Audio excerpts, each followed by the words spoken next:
And it says we are live on Facebook. Greg Jemmeson, welcome, and thank you so much for coming on the show.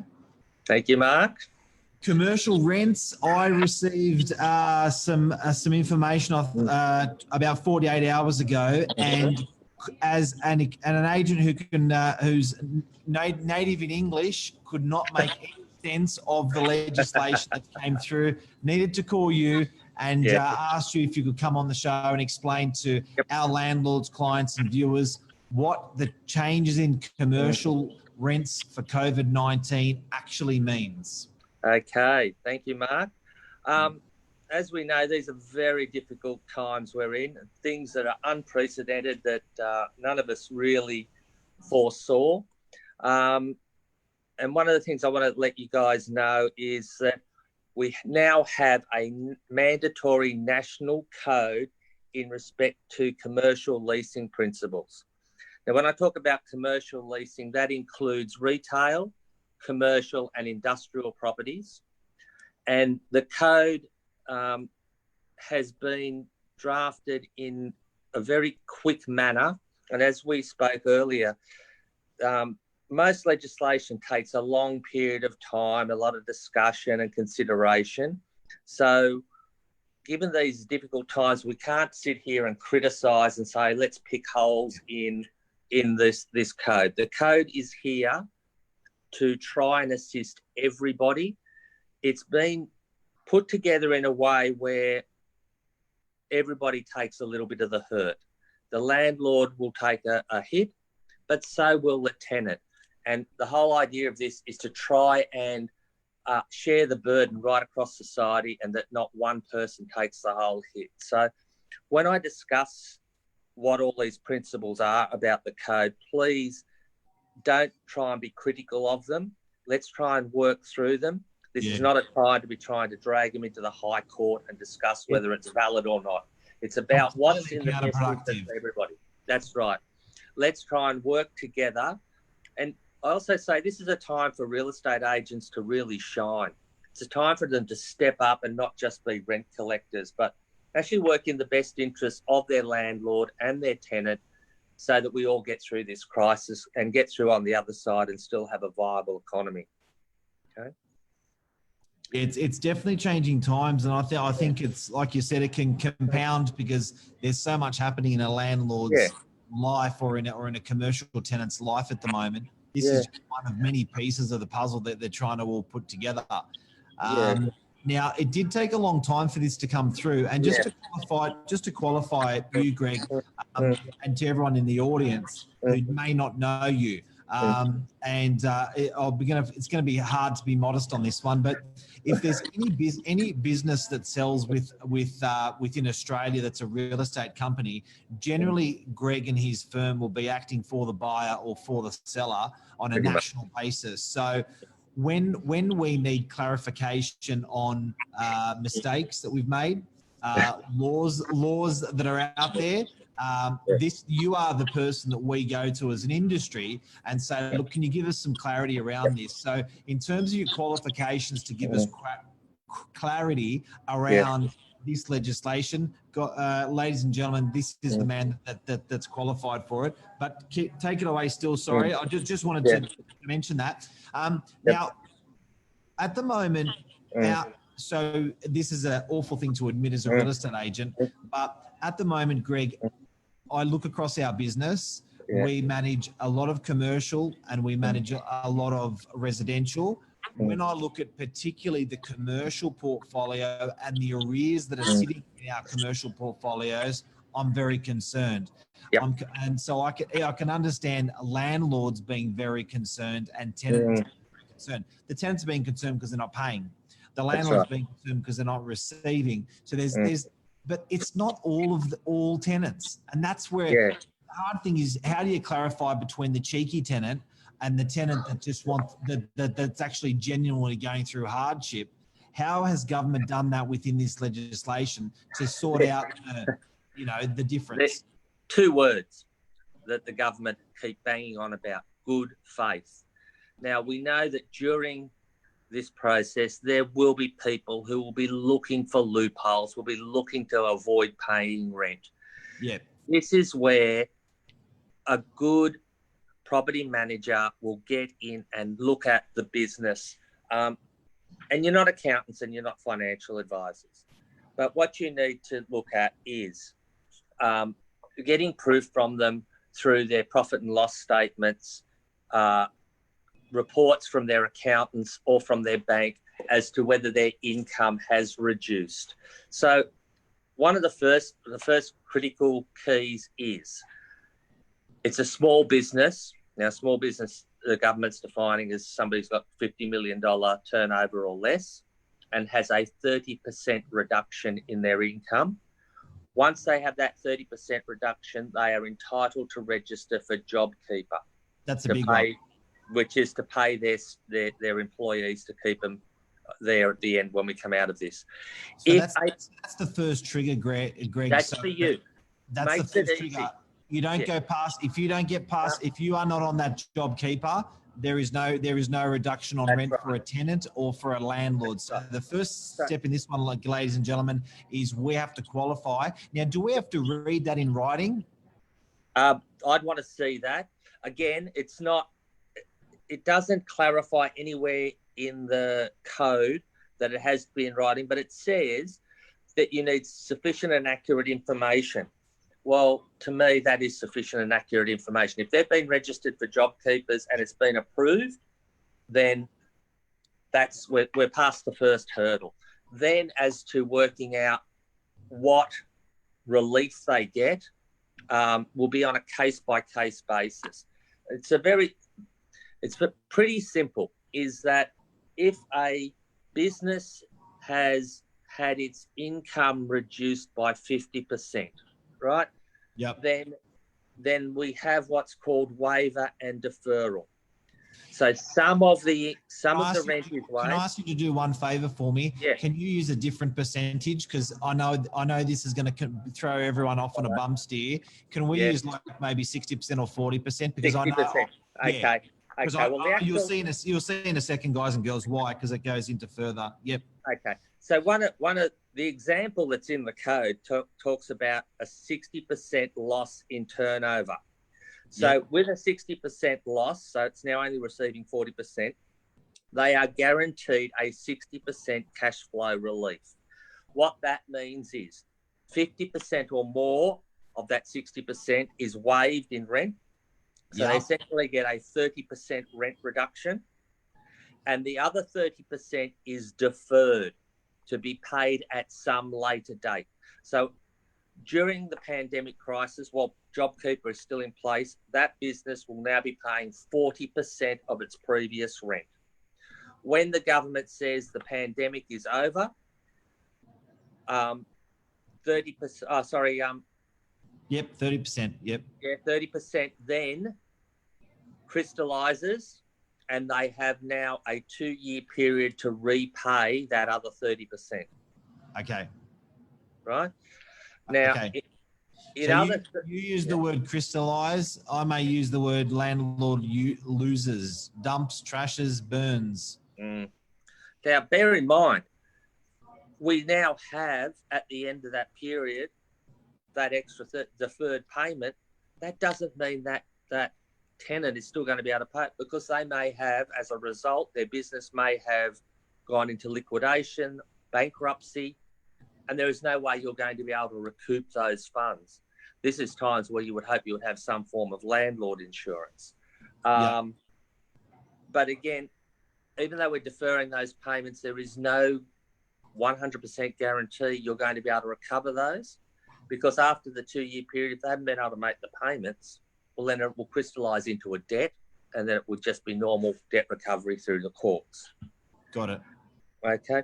One of the other situations, you say, well, what happens if the business has to close because it's a pub, it's a nail salon, some of the businesses are being forced. It might be a small shoe store. They've just closed because there's just not enough. So they've put their hands up and they've said, can't do this. There's no coming back. Yep. I'm out of here. Well, that's a different conversation. Okay, we'll come back to that one. But we've got a good small business, but because of the social distancing and the closing down of certain sectors, it might be a small gym. So they've had to close. So their revenue has fallen by 100%, right? Yes. What happens here is immediately they get a 50% waiver, and the other 50% is deferred until they come back online, right? So for 6 months, there'll be no payments whatsoever. When they open their doors again, the 6 months, 50% will then fall due and then be a payment plan for the next 2 years. So I'm a landlord. I've got a gym. The gym's paying $100,000. Let me do $10,000 a month in rent. Gym can't operate. Yep. You mentioned a curly one before on this. We're going to come back to this. Gym has genuinely gone down to zero income. Genuinely. Yes. So the landlord is going to cop on the chin by law $5,000. That's it. That's waived. That's gone forever. 5,000 every month until we open up again. Okay, until the COVID-19 period. Yes. Now the landlord also will get half of that rent back as a deferred payment. As a deferred payment after COVID-19 is finished. Yes. So when the government says that, well, what we're saying is we're really linking it to JobKeepers. So when JobKeepers comes to an end, that's when the government is saying we're back, the doors are open, we're back to business. So then we've got, 6 months period, we've got an accrued deferral of $30,000. We now enter into a 2-year payment plan for that $30,000 to be paid back over the next 2 years. Got it. Now, can I pause for 1 second just to ask a couple of questions that are on screen here? Rosalind Hope has asked, has the code for commercial property been released? Yes, it's you can get it online. I haven't got it with me, but I'll send through the link so you can then forward it on your Facebook feed. It's a fairly, don't read too much into it. The simple example is you go right to the very end and they give an example of how it works, which we just ran through with the 60% loss and the 100% loss. Then it's a matter of case by case. There's things like if there is a reduction in land tax and council rates, then the landlord is meant to proportionately pass that on. Really, which is it? Which it's also, that's a leading statement. I like where that's going. It may then mean that in the near next couple of days or week we're going to get relief on those things. Okay. Yeah. That's big. Yeah. So we've got to remember a lot of this is very fluid. Though we now have a code, things will change within that code, within each different circumstance. Now, of course, some landlords are going to say this is so unfair. If they will not pass on that rent reduction waiver, then this matter goes to binding mediation. Now, in New South Wales, in particular, and other states as well, that will go to the tribunal. There's a retail section at NCAT, QCAT, VCAT, etc. But where you have a commercial lease or an industrial lease, that will be very different because a lot of those are drafted, particularly by the solicitors, and they may have their own arbitration mediation clause in it. So before you go racing off to the tribunal to mediate, you need to go and review the lease to see what is the appropriate form of mediation arbitration dispute clause. Okay? Yeah. In general, though, if you're using which a lot of solicitors use, is the Law Society lease, that's silent for commercial and industrial. Yep. So they would then go to the Small Business Commissioner for purposes of mediation. Bear this in mind. How I see and my forecast is the mediation is going to be pretty ruthless and is pretty much going to be in favour of the tenants. So don't try and get there and argue. And I don't think you're acting in your landlord's best interest by dragging him into a long, protracted mediations, particularly with the legal costs that flow. And that's what everybody's trying to avoid. Those lawyers charge an arm and a leg. They do indeed. Yeah. Now, why would a landlord possibly try to dispute this? Well, if they don't believe the tenant is being acting in good faith in what they're saying their reduction is. But again, I mean, look at examples of restaurants. Obviously, a restaurant they've closed their doors. They can't have diners sitting in the restaurant, but they've been smart and they've been able to outsource to takeaways, whether it's through Uber or pickups locally. So they've still got income. But one of the other things is with that income, they've also got a reduction in costs because they've no longer got all their casual waiters, bar staff. Job saver. Well. So there's some of the things that need to take into account. They can't immediately say my income has reduced by 50%. They've also got to say, yes, but also my outgoings have gone down by 30%. They're the things where I think we may go down the path of being some arguments.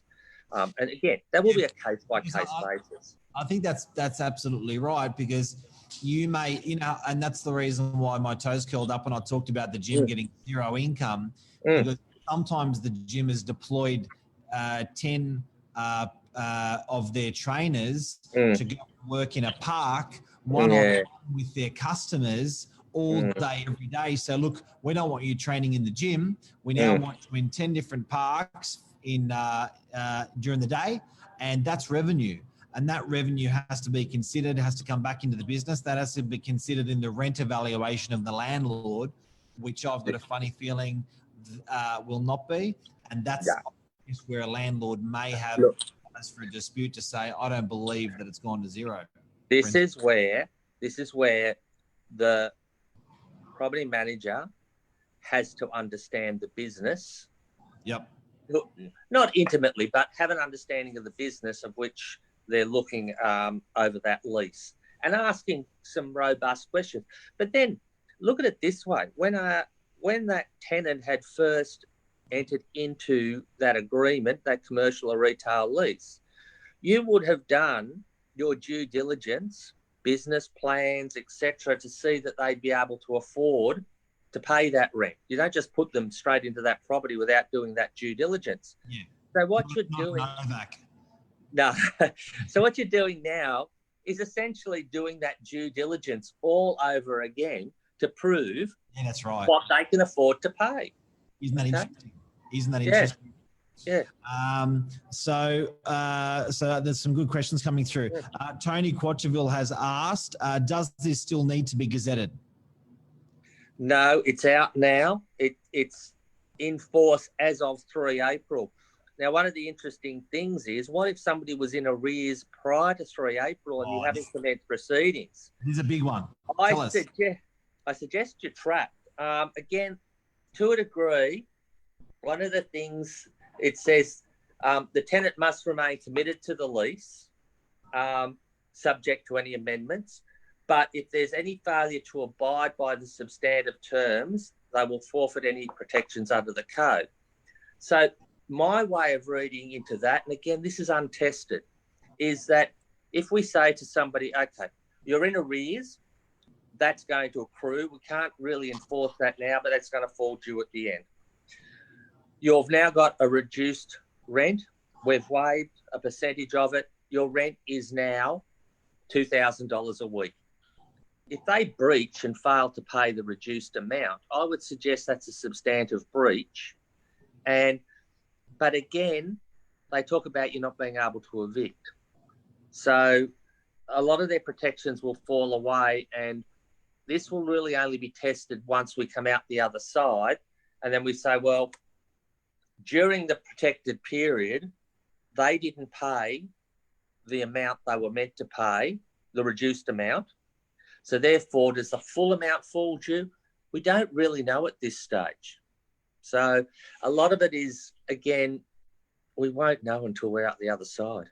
Yeah. So, Greg, the interesting question, some landlords took a knee-jerk reaction to COVID-19, in place chopped rents for their tenants, renegotiated rents on their tenants. Does the tenant now get to double dip? No, I'd go back and say no. They were, that's a case-by-case basis. We would turn around and say, we've already taken that into account because we were ahead of the game. By the way, a landlord is entitled to give a bigger waiver than the 50% if they want to. They're not bound. They must give at least 50%, a minimum of 50%. They can give more if they want to. But again, I understand landlords have to live as well. Okay. Alicia Cretan has asked, but why do investors need to be out of pocket because the business, which is the tenant that's in there, has dropped in sales revenue? So why should a landlord cop it on the chin? Why should any? Again, this is an international problem. It's a problem that government has said we all have to carry the burden. It's not a time for one particular sector to profit over everybody else. It's essentially, as Australians, we all pull together and share the pain equally. None of these businesses who are renting premises had any intention of their income dropping. They didn't ask for the virus. It's just one of those things that we have to share. And I understand. I fully understand that nobody wants to be out of pocket, but during these tough times, we all have to share the pain. So online business, so they're a pizza delivery company. They have a pizza shop. You'd suggest that that's going to be that's a one business. That's an interesting thing. That's what we talked about. Is the same with the restaurants who are now going more to takeaway. If that was just a pizza delivery, it wasn't for pickup, then in actual fact, they may have increased their income during this crisis. So, again, that would be looking at their P&Ls. And if their P&Ls haven't changed substantially, they're not entitled. There will be people who will not be entitled to a reduction whatsoever. Okay. A lot of questions coming through here. So, Emil, my client is on terms of 30 days and 60 days. So my income today is not reduced, but will certainly be reduced in the next coming months. Yeah. And again, this is not a code, and the negotiation doesn't all have to happen on day one. Different businesses and in their maturity, it will take time. It will take time for different businesses for it to really take effect. Now, they might be fine today, but in 2 months' time, their income's dried up. So they then negotiate at that stage, not now. Got it. I've got someone asking questions. Please ask through Facebook so the viewers can see. So I've got a question from Michael Burgio on the screen here. What if business is down 80% in revenue, but still open? Does the landlord still have to waive 50% of the rent and recoup 50% back? Yeah. So in that case, they're down 80%. So they would get a 40% in revenue, but still open. Does the landlord has to waive 50% of the rent and recoup 50%? So they're in that case, their revenue's down to 20%. Yep. So they would get a discount of 80% of their rent. 40% would be waived and 40% would be deferred until a later date. Okay. All right. And so what else have we got here? Great feedback. Thank you, Alicia, helping people out. That's great. Can you please have a chat about financial hardship for the landlord? We're sharing a lot of the pain. I understand that. Now that becomes a question. A landlord, if their business is of renting properties, a landlord I would believe if they've had a reduction in their income, would potentially be entitled to JobKeeper themselves. I never thought of that. Everybody. I mean, it was interesting. We had somebody come through. I never thought, like, ladies and gentlemen, Yeah. Greg JEMMESON, what a call. That is huge. That JobKeeper. Hang on a second. Yeah. Yeah. Right. Wow. Okay. So just to take that question from the top, just so everybody, you may be looking at me thinking, why do I look so stunned and amazed if you miss what if we just missed what's said? So a landlord, if they've taken a revenue drop, may be entitled to going on to JobKeeper because they've taken that revenue drop from a tenant's income. Wow. Yeah. Potentially.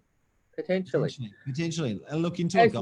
As well, the landlord would be entitled to go to their bank and have a freeze on their mortgage for 6 months.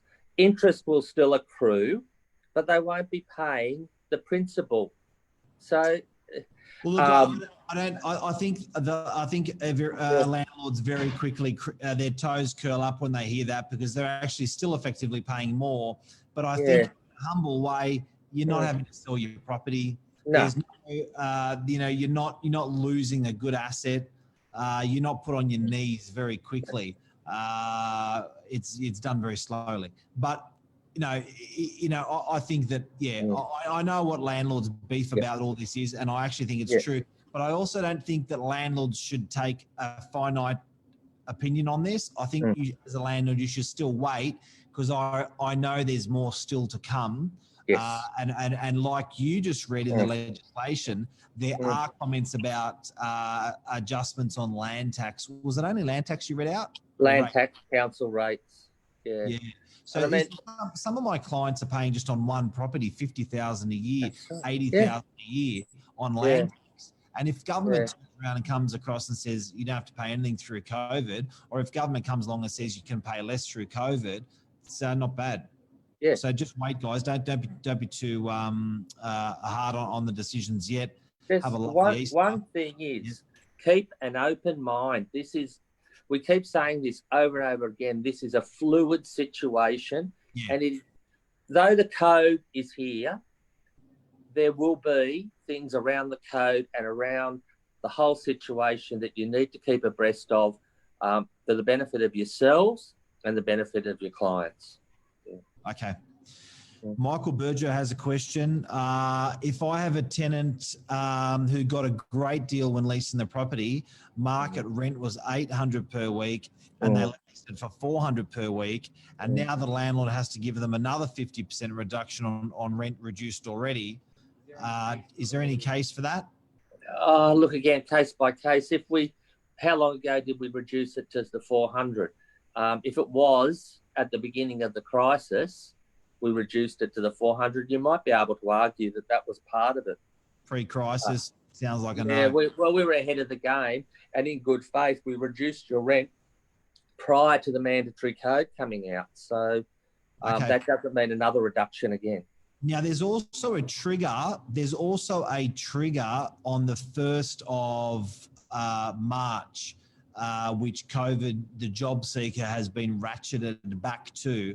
Although so 1 April. So 1 April is when I think job seeker goes back to 1st of March if you qualify. Job seeker, but JobKeeper. Job keeper. So originally there was the job seeker, which was everybody were putting all their staff on leave without pay, and so they'd go to Centrelink. But then they decided that's no good. Bring them back, put them on JobKeeper. JobKeeper payments to employers are paid on 1 May, but are retrospective back to 1 April.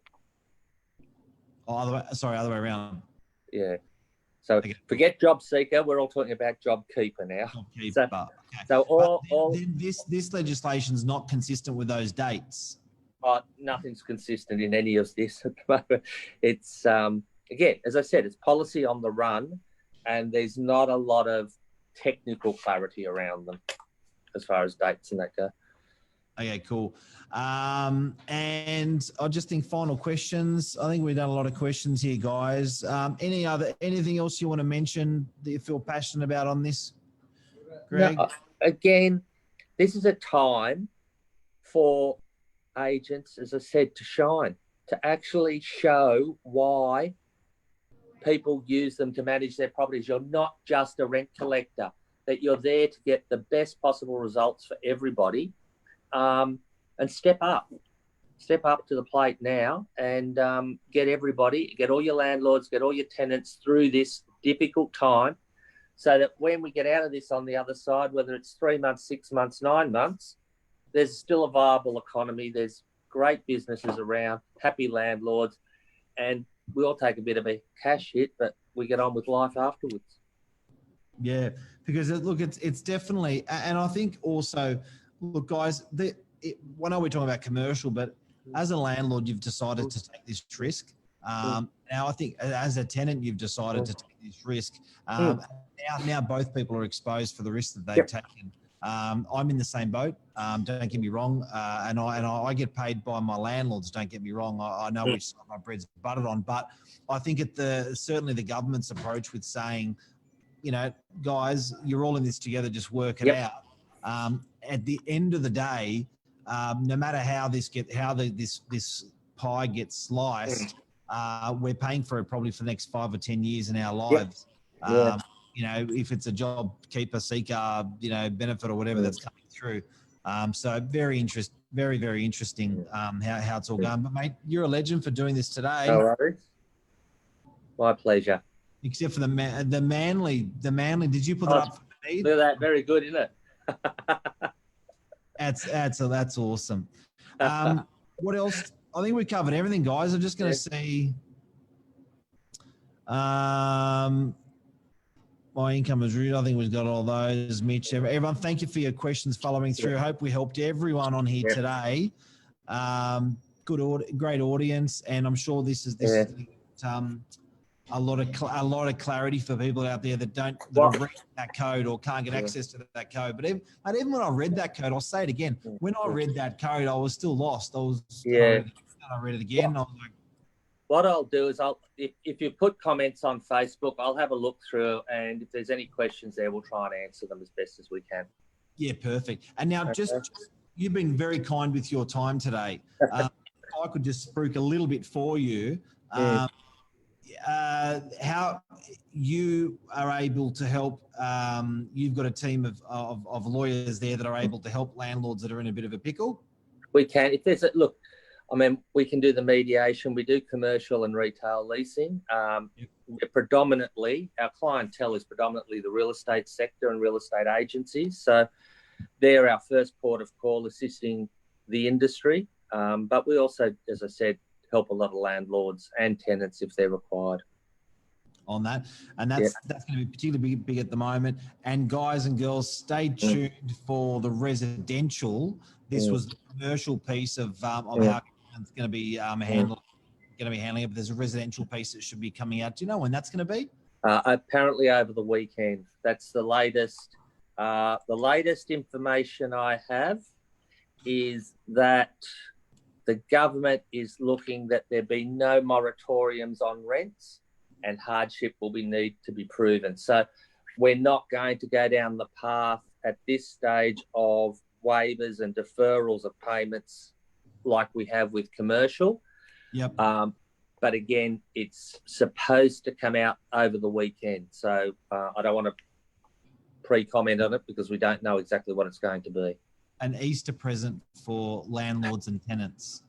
So again, it'll be each case on its own merits. Crazy times. Interesting. Interesting times. You've helped a lot of people, thousands and thousands. My pleasure.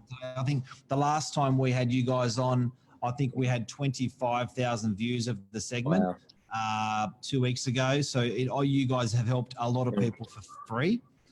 Today you've done that again. And all I ask, ladies and gentlemen, is if you do need a good lawyer, property-centric, real estate agent-centric, you guys do accounting as well, apparently. As well, very much. And again, real estate centric accounting. Yeah. Yep. And then you are in the CBD of Sydney. Melbourne and Brisbane. Ah, you're across all three. Yep. And we do national. Yeah. National. Greg, thank you very, very much. My pleasure. Cheers, Thank mate. you, Mark. Take care. See you, everyone. Hope it helped. Bye-bye.